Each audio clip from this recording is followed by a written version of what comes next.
Assalamualaikum warahmatullahi wabarakatuh. Sobat RH sekalian, jumpa lagi kita di channel yang keren ini. Keren cadas. Ya sobat semuanya, kita ambil berita yang menarik ini ya. Dan saya senang tetap dengan udara pagi yang segar. Nanti siang saya mau bicara tentang politik dan demokrasi dengan anak-anak sekolah. Menarik ya, dengan anak-anak SMA. Tapi sebelumnya kita bicara soal yang terkait dengan skenario Jokowi untuk mengatur pemilu 2024 sebagaimana yang dilaporkan oleh majalah Tempo. Menarik.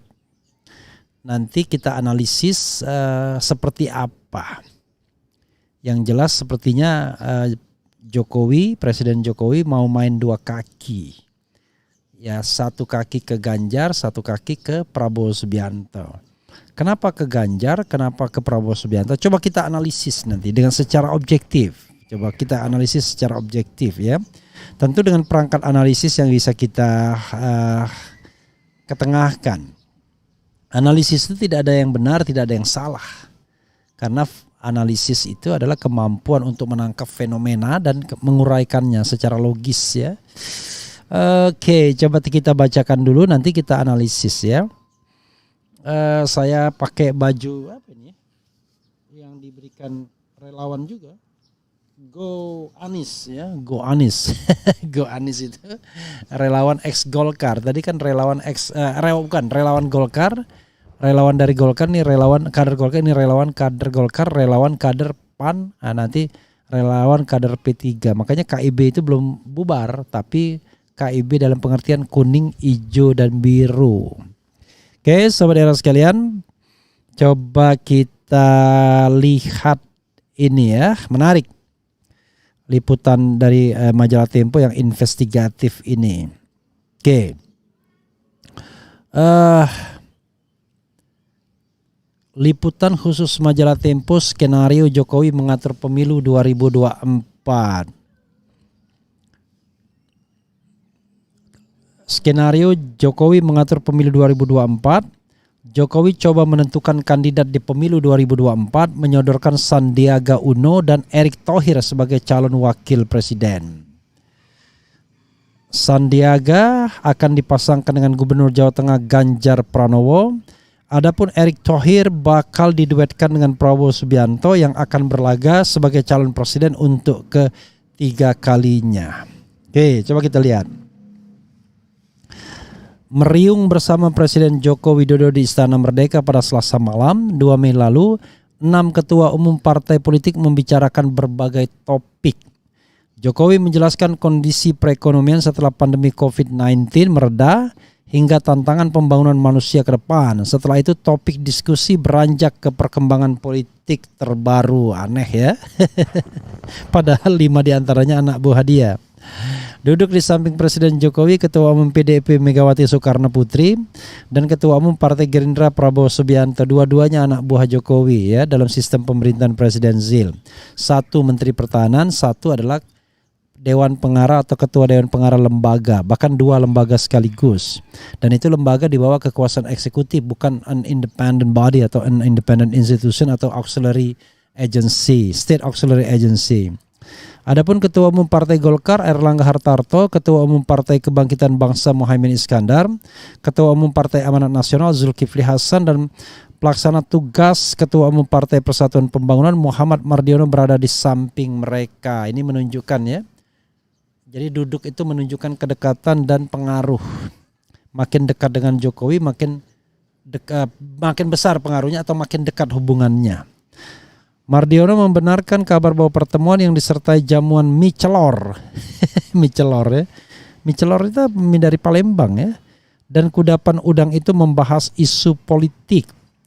Tapi obrolan politik tak sampai 10%, kata Mardiono kepada Tempo di kantor Dewan Pengurus Pusat P3 Menteng. Mardiono enggan mendetilkan isi pertemuan di Istana Merdeka tersebut. Nama Sandiaga Uno dan Erick Thohir ikut disebut-sebut dalam pertemuan itu. Bukan membicarakan kinerja mereka sebagai Menteri Pariwisata dan Ekonomi Kreatif. serta Menteri Badan Usaha Milik Negara, para ketua umum partai dan presiden membahas kemungkinan Sandiaga dan Erik menjadi calon wakil presiden.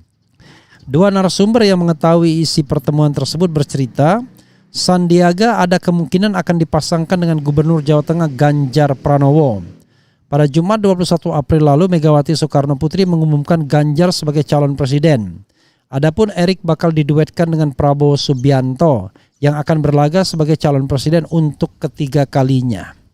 Enggan menyebut nama-nama yang dibahas presiden dan para ketua umum partai, Mardiono membenarkan adanya pembahasan calon wakil presiden.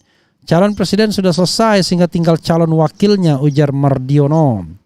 Selain membahas nama calon wakil presiden, Jokowi dan para ketua umum partai membicarakan rencana pembentukan dua poros dalam pemilihan umum atau pemilu 2024. Jadi tidak ada yang namanya koalisi besar, tapi koalisi dua kaki adanya. Poros pertama mendukung Ganjar Pranowo, sedangkan kubu lain menyokong Menteri Pertahanan Prabowo Subianto. Sejumlah petinggi partai pendukung pemerintah yang ditemui Tempo sepanjang pekan lalu membenarkan informasi tersebut. Jika satu poros melaju ke putaran kedua, kubu yang lain akan ikut membantu. Namun jika pemilu hanya diikuti dua pasangan calon, skenario Anies gagal red, Anies gagal red ya. Partai pendukung yang kalah akan bergabung dengan pemerintahan. Pertemuan itu tak mengundang Ketua Umum Nasdem Surya Paloh meski partai tersebut mendukung pemerintahan Jokowi sejak 2014. Belakangan Jokowi mengungkapkan bahwa Surya tidak diajak karena sudah punya koalisi lain ya. Gabungan partai yang kemarin berkumpul ingin membangun kerjasama politik yang lain, ucap Jokowi di Mall Sarina. Nasdem mendeklarasikan mantan Gubernur DKI Jakarta Anies Baswedan sebagai calon presiden pada 3 Oktober 2022. Mereka membentuk koalisi perubahan untuk persatuan bersama Partai Demokrat dan Partai Keadilan Sejahtera. Gabungan tiga partai ini menguasai 163 kursi DPR sehingga cukup untuk mengusung calon presiden dan wakil presiden. Pertemuan di Istana Merdeka berlangsung gayeng. Setelah muncul kesepakatan membentuk dua poros, Muhaimin Iskandar berkelakar bahwa Erlangga Hartarto dan Prabowo Subianto bisa menjadi menteri lagi seusai pemilu 2024. Pelaksana tugas Ketua Umum P3 Muhammad Mardiono membenarkan kabar tentang gurauan Muhaimin. Gagasan guyon itu adalah melanjutkan estafet kepemimpinan, kata utusan khusus Presiden bidang kerjasama, pengentasan kemiskinan dan ketahanan pangan itu. Nah, kan berarti kan Mardiono anak buahnya juga. Muhaimin tak menanggapi permintaan wawancara hingga Sabtu 6 Mei lalu, namun kolega Muhaimin di PKB mengaku juga mendengar cerita tentang seloro Muhaimin di istana itu. Pertemuan di istana selama hampir 3 jam berakhir setelah Megawati pamit. Presiden Jokowi mengantar Ketua Umum PDIP itu sambil berbincang di selasar istana. Sesaat setelahnya para ketua umum partai lain juga mohon diri kepada Jokowi. Oke, selengkapnya baca di majalah Tempo terbaru.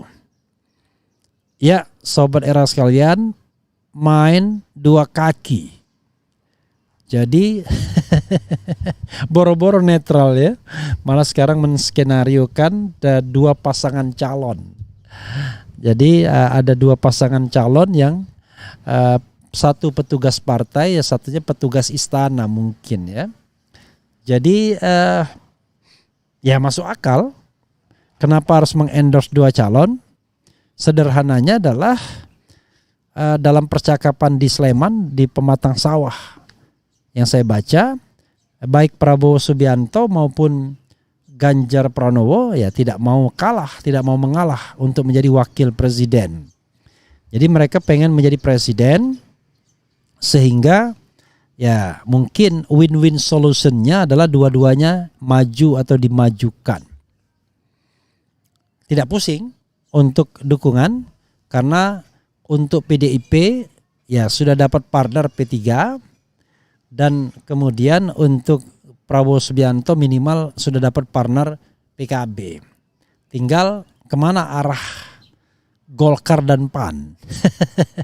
Kalau mau menarik politik itu Golkar dan PAN bikin lagi poros keempat. Jadi sekalian saja 3 kandidat mengeroyok Anies Baswedan ya. Karena kalau Golkar berpasangan dengan PAN, misalnya Erlangga Zulkifli Hasan cukup kursinya. Karena Golkar 85 ditambah 44. Jadi ditambah 30 saja sudah cukup, apalagi ditambah 44. Jadi kalau ditambah 30 115, ya kan, ditambah 44 jadi 129. Jadi cukup juga. Menarik kalau ada 4 pasangan calon ya. Jadi biar nanti pas debatnya saya keroyokan ya. Saya membayangkan nanti debat pilpresnya Anies, Ganjar, Prabowo itu jangan-jangan Ganjar dan Prabowo saling bantu berdebatnya untuk mengeroyok Anies. Menarik ya, tetapi belum tentu juga itu merugikan Anies. Jangan-jangan bahkan pendukung yang tadinya ingin memilih Prabowo misalnya atau tetap mempertahankan Prabowo mengatakan wah kalau begitu saya ke Anies saja yang sudah jelas garisnya. Tapi sekali lagi itu analisis. Tapi ini menarik. Pertanyaannya adalah kenapa Prabowo mengusung ini? Seperti saya katakan sebenarnya preferensi Prabowo Subianto adalah menjadikan preferensi Jokowi adalah menjadikan Prabowo sebagai, ini dugaan saya ya, Prabowo sebagai presiden dan Ganjar sebagai wakil presiden. Itu titik kompromi yang ingin disodorkan sesungguhnya, proposal baik kepada Teguh Umar maupun mungkin oligarki di belakang layarnya. Ya. Itu proposal yang ingin Nah, kalau dua itu bersatu, maka ya masing-masing akan masuk. LBP bisa masuk, Mega bisa masuk, Jokowi bisa masuk dalam satu perahu. Kita akui 3 orang inilah yang memiliki kekuasaan besar, baik di istana maupun di luar istana. Tapi kalau split tiket seperti ini, secara teoritis adalah Jokowi bisa masuk ke Prabowo, bisa masuk ke Ganjar, Megawati bisa masuk ke Ganjar, tapi bisa juga masuk ke Prabowo, tapi dia punya kepentingan yang barangkali lebih besar untuk memenangkan Ganjar for the time being. Walaupun saya mendapatkan informasi lain yang kira-kira justru sebenarnya dia tidak ingin Ganjar, tapi informasi seperti itu perlu diuji ya, apakah memang betul. Tapi intinya adalah secara teoritis dia menginginkan Ganjar Pranowo dan kalaupun Prabowo Subianto meleset nggak ada masalah. Tapi sebaliknya LBP hanya bisa masuk di Prabowo Subianto, tapi di Ganjar belum tentu. Karena ada Megawati, kecuali Ganjar diasuh oleh KIB kemarin. Kalau Ganjar diasuh oleh KIB, maka LBP yang menjadi leading sektornya. Nah, soalnya adalah sekarang LBP sepertinya mati kutu. Ke Ganjar dia tidak bisa masuk karena diasuh oleh Megawati. Megawati tidak ingin LBP. Itu rumor yang beredar ya. Kemudian ke Prabowo belum tentu juga dia masuk. Karena Prabowo hanya mau diasuh oleh Jokowi tapi tidak ingin diasuh yang lainnya. Itu pun belum tentu juga dia menganggap dia diasuh oleh Jokowi. Dia memanfaatkan kekuasaan Jokowi untuk memenangkan pertarungan. Jadi siapapun ya bisa mendukung dia, tapi untuk Bapak Asuh ya barangkali hanya Jokowi saja yang diperkenankan. Menarik kan? Sementara oligarki belum tentu juga mau ke Prabowo. Oligarki ekonomi barangkali mau ke Ganjar. Jadi serba dilematis sesungguhnya antara istana dan Teguh Umar ini. Makanya daripada pusing-pusing ya udah kedua-duanya saja. Karena kedua-duanya ya diharapkan kalau pilpresnya satu putaran yang menang salah satu dari mereka ya syukur bagi mereka. Tapi kalau harus 2 putaran maka nanti di antara mereka akan saling mendukung. Pertanyaannya adalah bagaimana kalau satu putaran dan Anies yang menang? Nah, this is the question. Selama pilpresnya jujur dan adil ya, ada relawan Anies mengatakan bagi Anies cukuplah demokrasi. Anies hanya membutuhkan demokrasi untuk memenangkan pertarungan pilpres. Artinya dia yakin betul kalau demokrasi berlangsung secara jujur dan adil, election ini jujur dan adil, maka sesungguhnya ini relawan Anies ini mengatakan tidak sulit untuk memenangkan pertarungan. Tapi yang jadi masalah adalah Anies tidak hanya berhadapan dengan calon-calon presidennya yang dua itu, tapi juga berhadapan dengan struktur kekuasaan yang menopangnya, yang mungkin bisa mengerahkan kekuatan dan kekuasaannya untuk memenangkan salah satu dari dua pasangan yang di-endorse ini. Menarik ya, saya kira baru terjadi di dunia ini. Calon incumbent kemudian mengendorse dua calon.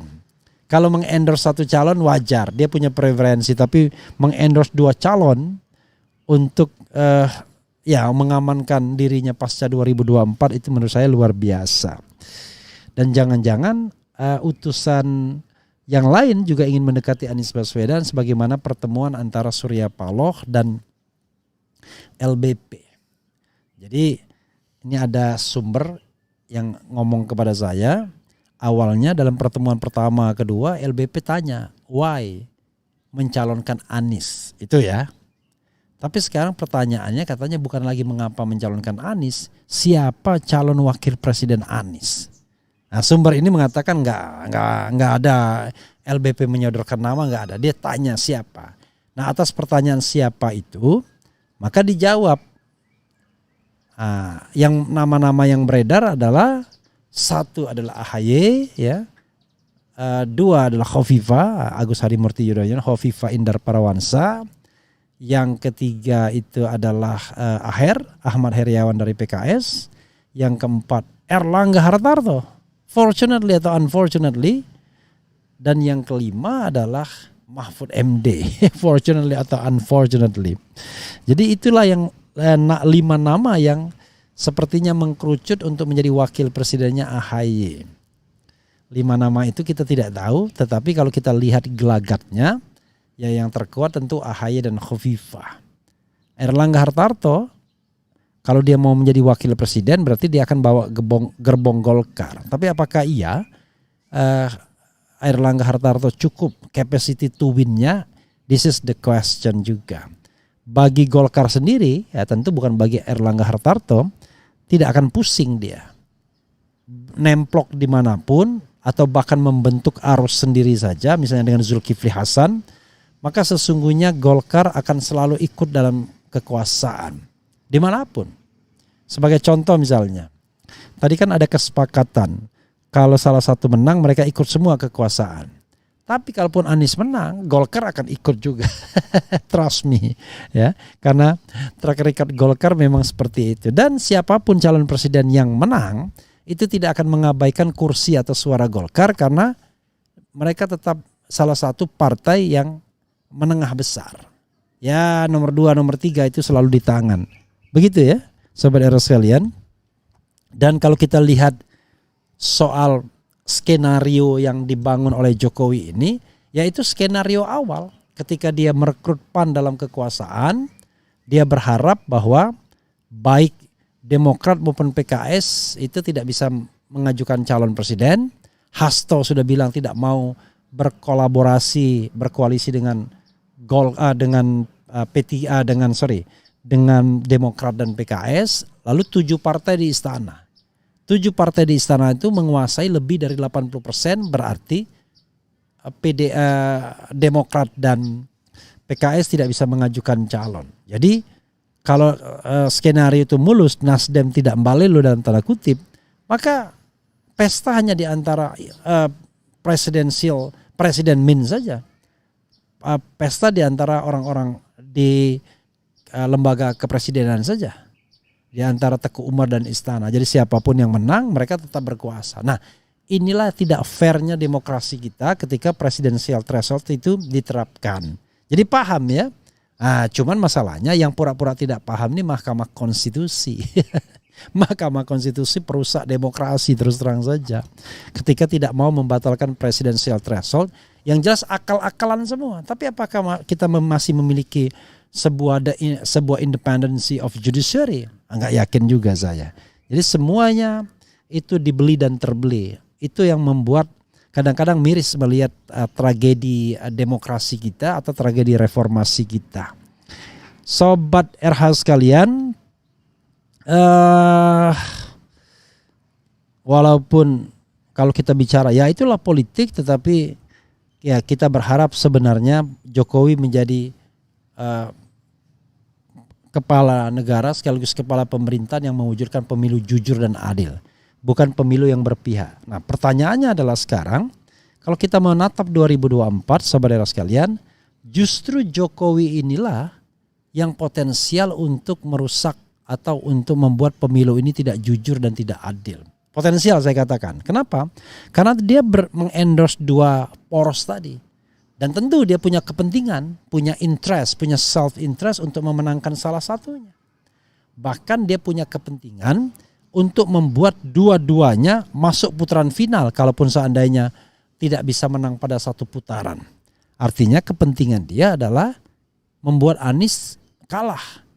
Kalaupun Anies harus nyalon, karena yang dihitung adalah kemarahan rakyat kalau seandainya dia digagalkan baik melalui penersangkaan atau pentersangkaan di KPK ataupun pencopetan Partai Demokrat, maka ya harapannya adalah bagaimana mengalahkan Anies dalam kontestasi 2024. Kalau jujur dan adil, it's okay kalau itu adalah refleksi dari suara rakyat. Tapi kalau kekuasaan istana cawe-cawe, nah itulah pangkal persoalan pemilu kita tidak akan jujur dan tidak akan adil. Padahal yang namanya pemilu jujur dan adil itu adalah hak konstitusional, constitutional right rakyat Indonesia. Rakyat Indonesia sudah menuliskan di dalam konstitusinya bahwa pemilu itu dilaksanakan setiap sekali dalam 5 tahun secara langsung, umum, bebas, rahasia, jujur dan adil. How come misalnya seorang presiden membuat ayat-ayat konstitusi itu kemudian terancam tidak bisa dilaksanakan. Padahal sumpah seorang presiden adalah menjalankan konstitusi, undang-undang dasar dan segala aturan peraturan di bawahnya dengan selurus-lurusnya. Itu soalnya, itu sumpah seorang presiden. Ya, sobat era sekalian, coba kita bacakan sedikit komentar sobat era sekalian ya.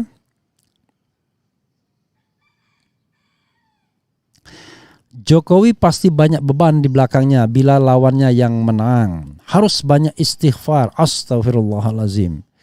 Survei Key Opinion Leader Trust Indonesia. Bahas dong Pak Refli, soalnya survei elektabilitas nggak penting. Oke, coba kita lihat nanti kalau dapat link beritanya. Jokowi bukan ahli strategi, makanya kacau koalisi, maklum lulusan. Oke, kita nggak boleh ngatain ya. Kok 3 presiden itu ya kejar terus sampai lubang semut, geragas. Apa maksudnya geragas, nggak ngerti saya. Ketiga-tiganya capres apa ya. Waduh, nggak boleh dong bilang itu. Rakyat sudah terbelah, ada cebong, ada kadrun, ini akan sulit bersatu bekerja sama. Oke, oh gitu ya. Ya begini, kekuatan Ganjar adalah di belakang layarnya. Ganjar bahkan menurut Rizal Fadila adalah sesungguhnya presiden paling lemah, baik secara ekonomi maupun secara politik. Andalannya adalah elektabilitas, yang itu bisa saja dibentuk, we don't know exactly ya, apakah betul mencerminkan realitas masyarakat Indonesia. Tapi secara politik dan secara ekonomi Ganjar termasuk lemah. Yang kuat secara politik dan secara ekonomi adalah Prabowo Subianto. Secara politik dia menguasai Partai Gerindra, secara ekonomi ya kita tahu bahwa dia calon presiden yang paling tajir. Anies secara politik dia kuat, walaupun dia tidak memimpin partai politik dibandingkan Ganjar tentunya. Kalau dibandingkan Prabowo, jelas Prabowo punya keunggulan karena ketua umum partai politik sehingga dia bisa cawe-cawe di DPR dan lain sebagainya. Dan dia juga bagian dari pemerintahan sekarang. Tapi secara ekonomi, nah Anies juga pasti akan bergantung kepada kekuatan ekonomi yang menyokongnya. Nah mudah-mudahan kalau kita bicara tentang konglomerasi cukong dan lain sebagainya di belakang layar, kita berharap mungkin ada black cukong, ada white cukong. Nah, kita berharap siapapun yang menang itu didukung dan disokong oleh mereka yang ingin kebenaran dan keadilan ditegakkan, oleh mereka yang ingin melihat Indonesia ini jauh dari korupsi, oleh mereka yang ingin melihat Indonesia ini baldatun thayyibatun wa rabbun ghafur. Itu harapannya ya. Ya, saudara sekalian, coba kita lihat ya. Orang waras tidak akan membenarkan presiden melakukan pelanggaran etis, tak peduli siapapun presidennya. Katakan salah jika salah, benar jika benar. Kemudian para pemimpin partai ini tidak menghiraukan partainya, pemilih atau akar rumput kader di bawah. Mereka memikirkan diri mereka sendiri. Saya yakin partai koalisi pemerintah ini akan turun elektabilitasnya. Ya mudah-mudahan kalau mereka hanya memikirkan diri mereka sendiri, mudah-mudahan akan turun. Tapi sekali lagi kalau pemilunya jujur dan adil. Kalau pemilunya tidak jujur dan adil, ya saya mendengar juga ya. Saya mendengar ada isu-isu selentingan yang namanya pelaksana pemilu ini sudah dikoordinasikan semua untuk memenangkan pihak-pihak tertentu, orang-orang tertentu. Tapi mudah-mudahan isu itu tidak benar. Karena yang namanya menjelang pemilu, isu berseliweran dari satu tempat ke tempat yang lainnya.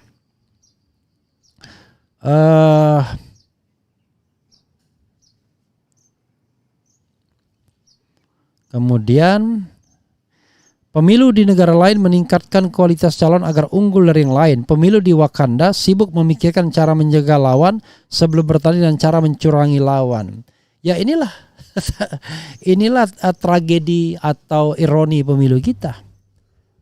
Bayangkan, orang adu kualitas, ya, adu intelektualitas, adu etikabilitas, dan tentang adu rasionalitas kita adalah caranya adalah bagaimana menjegal lawan dan bagaimana mencurangi pemilu.